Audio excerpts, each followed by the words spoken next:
আসসালামু আলাইকুম এভরিওয়ান। তো আপনাদের মাঝে দিলের রানী গার্ড নিয়ে চলে আসলাম। তো বেশি কথা না করে চলুন গল্প শুরু করা যাক।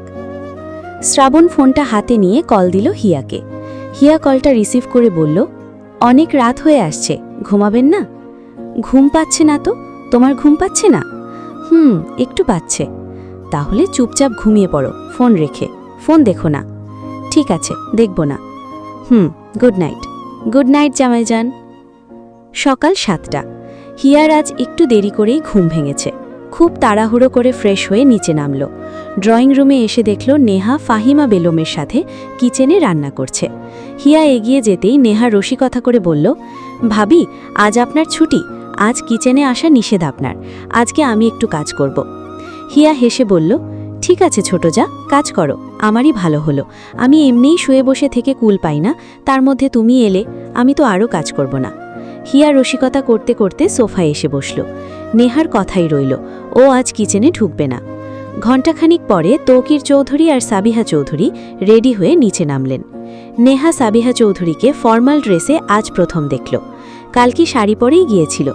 নেহা ফাহিমা বেগমকে আস্তে করে বলল, আন্টি, আমার শাশুড়িকে দেখে বোঝাই যাচ্ছে না ওনার এত বয়স আর দুটো ছেলেও আছে। আপাকে দেখলে বোঝা যায় না, আমিও প্রথম প্রথম তাই ভেবেছি, কিন্তু শ্রাবণ আর কাব্যকে দেখে সেই ভাবনাটা ভেঙে গিয়েছে। সাবিহা চৌধুরী আর তৌকির চৌধুরী হালকা নাস্তা করে চলে গেলেন অফিসের উদ্দেশ্যে। অফিসে এসে সাবিহা চৌধুরী মিটিং রুমে ঢুকলেন। এর সাথে ডাকলেন একদল বডিগার্ডকে।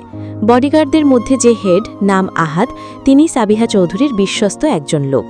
সাবিহা চৌধুরী তাকে বললেন, তোমাকে এবং তোমার পুরো টিম নিয়ে চট্টগ্রাম যেতে হবে। জি ম্যাম। সাবিহা চৌধুরী শক্ত গলায় বললেন, তাহাসির চৌধুরী শ্রাবণ, চৌধুরী গ্রুপ অফ কোম্পানিজের ওনার। আমার ছেলে চট্টগ্রাম আছে একটা প্রজেক্টের কাজে। ইতিমধ্যে সবাই জেনেও গিয়েছে ও চট্টগ্রামে।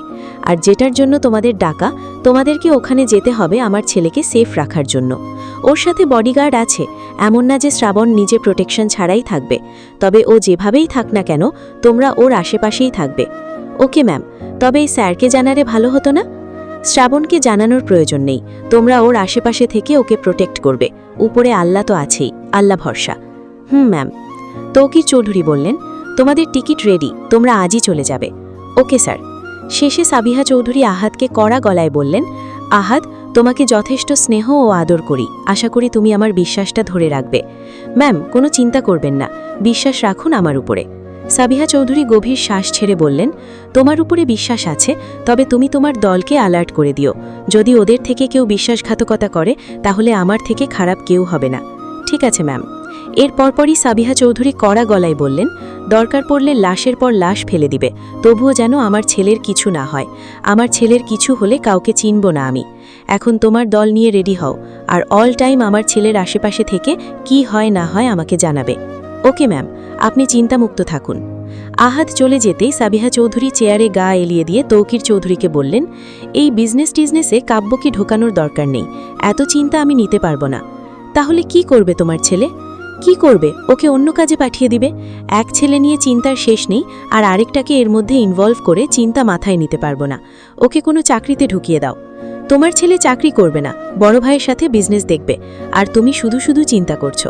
কি এমন কঠিন কাজ যে ও অফিস সামলাতে পারবে না? সাবিহা চৌধুরী সোজা হয়ে বসে বললেন, ও কি শ্রাবণের মতো চালাক? শ্রাবণ যেভাবে একটা প্রবলেম হ্যান্ডেল করে, কাব্য সেটা 2-3 দিনেও হ্যান্ডেল করতে পারবে না। শ্রাবণ যে প্যাচগোজ ধরে ফেলে, কাব্য সেটা বুঝতেও পারবে না। ওকে বুঝতে হবে, শ্রাবণের সাথে সাথে রেখে ওকে সবটা শিখতে বোঝাতে হবে। ও যদি সব শিখে বুঝে শ্রাবণের পাশে থাকে, এতে শ্রাবণেরই একটু আরাম হবে।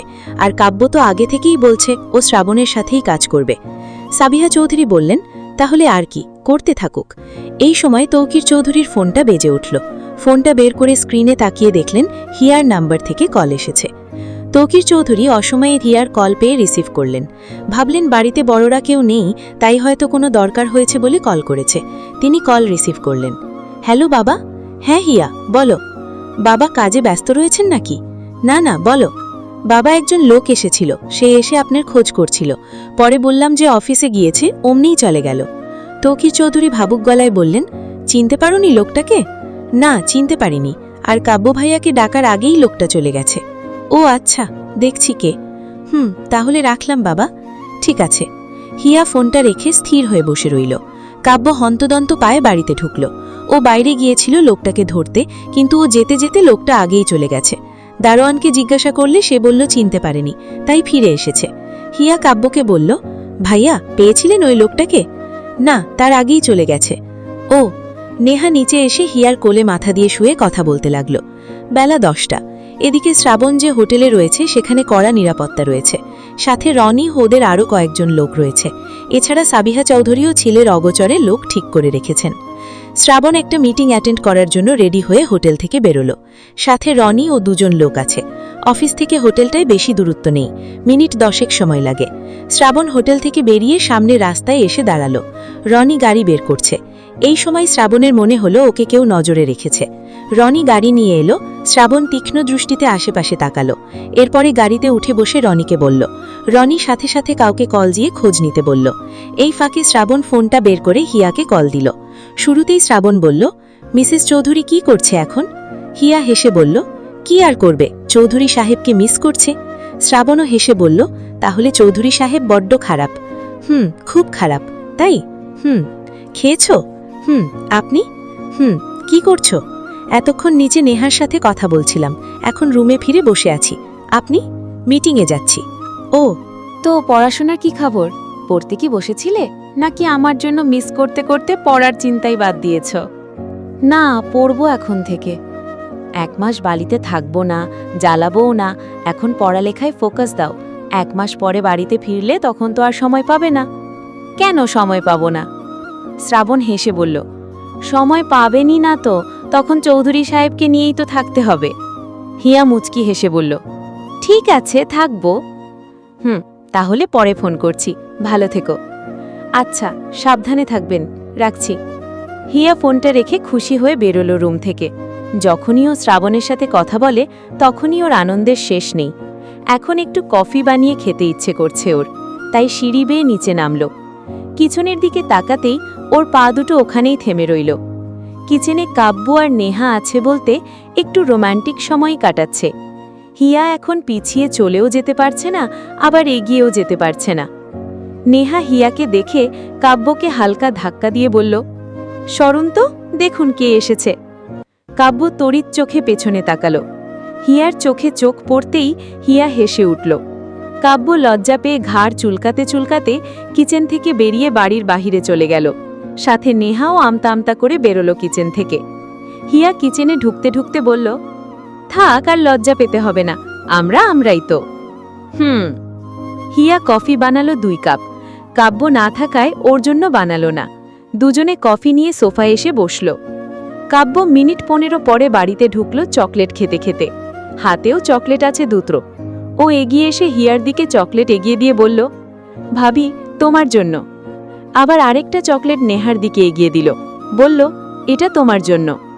নেহা কৌতূহল বশত জিজ্ঞাসা করল, বাব্বা, বাচ্চাদের মতো চকলেট খান আপনি?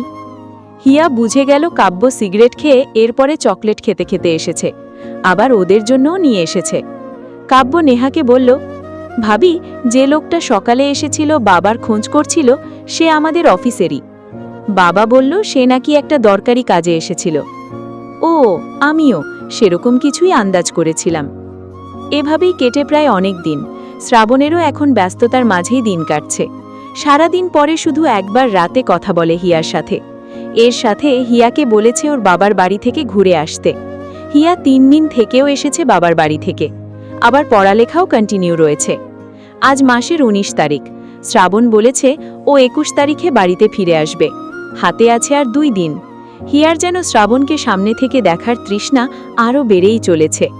পুরো মাসটা গেলেও এই শেষের দিনগুলো যেন আর যেতে চাইছে না। এদিকে শ্রাবণের প্রজেক্টের কাজটা আজই শেষ হয়ে গিয়েছে। শ্রাবণ আজই ফিরে যেতে চেয়েছিল, কিন্তু রনি আর অফিস মেম্বাররা জোরাজোরি করে বলেছে আরও 2 দিন থেকে একটু ঘোরাঘুরি করবে। শেষে শ্রাবণও ওদের কথা ভেবে ঘুরতে রাজি হয়েছে। সব কাজবাজ শেষ করে বিকেলের দিকে শ্রাবণ রনিরা বেরোলো। রনি ড্রাইভ করে নিয়ে গেল সবাইকে। ওরা একটা রিসর্টে এলো। সেখানে শ্রাবণের নিরাপত্তার জন্য আহাদ ও তার দলও পৌঁছালো। শ্রাবণ ওদেরকে সেই শুরু থেকেই চিনে ফেলেছে। তারপর থেকে ওরা এক হয়েই রয়েছে। শ্রাবণ রিসর্টে এসে কিছু খাবার খেতে নিজের একটা টেবিল বুক করল। সাথে রনি ও আহাদদের জন্য। খাবার চলে এলো, সবাই আড্ডা দেওয়ায় ব্যস্ত। আর শ্রাবণকে সাথে পেয়ে সবাই তো আরও দ্বিগুণ খুশি। খাওয়া দাওয়া শেষ করে সবাই গাড়ির কাছে এলো। রনির ফোন এলো, ও কথা বলার জন্য একটু সাইডে গেল। কথা বলা শেষ করে বেশ চিন্তিত হয়ে ফিরে এসে শ্রাবণকে আলাদা করে ডাকল। অতঃপর শ্রাবণকে বলল, স্যার, মাত্র ফোন এসেছিল, খবর পেলাম মিরাজ এসেছে চট্টগ্রামে। তাই নাকি? ওর আসার রিজন কি? স্যার, আপনাকে মারতে এসেছে। আপনি স্যার আজকেই ঢাকা চলে যান, আমি সব ব্যবস্থা করছি। বাঁকা হেসে রনির কাঁধে হাত রেখে রনিকে বলল, তুমি আসলেই বোকা ছেলে। ও মারতে এসেছে আর আমি মার না খেয়ে চলে যাব, সেটা কেমন দেখায়? ও যখন এসেছে তাহলে একটু মার না হয় খেলামি। স্যার, ওসব আমরা সামলে নিব, আপনি ফিরে যান, না হলে বড় স্যার ম্যাডাম আমাদের একটাকেও ঠিক রাখবে না। আম্মুকে ভয় পাও এত? স্যার, ম্যাডাম আমাদের উপরে খুব বিশ্বাস করে, তার বিশ্বাস ভাঙুক তা আমরা চাই না। আরে ওসব ছাড়ো, এখনই আহাদদের ঢাকা পাঠিয়ে দাও। কি স্যার, একে তো মিরাজ এসেছে, আবার তার উপরে আহাদদের চলে যেতে বলবেন? কুইক, আহাদকে ডাকো। রনি তৎক্ষণাৎ আহাদকে ডেকে আনলো।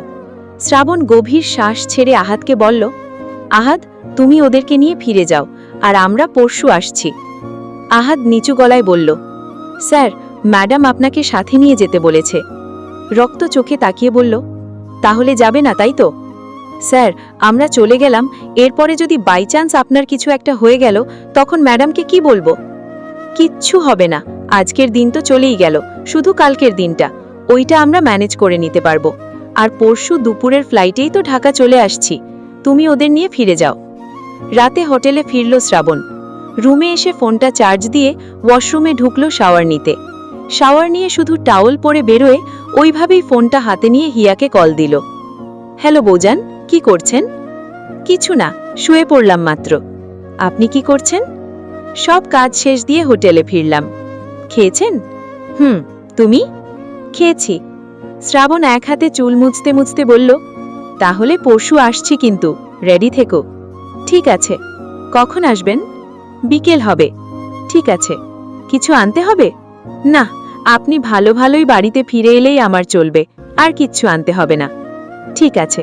শোনো না। বলুন।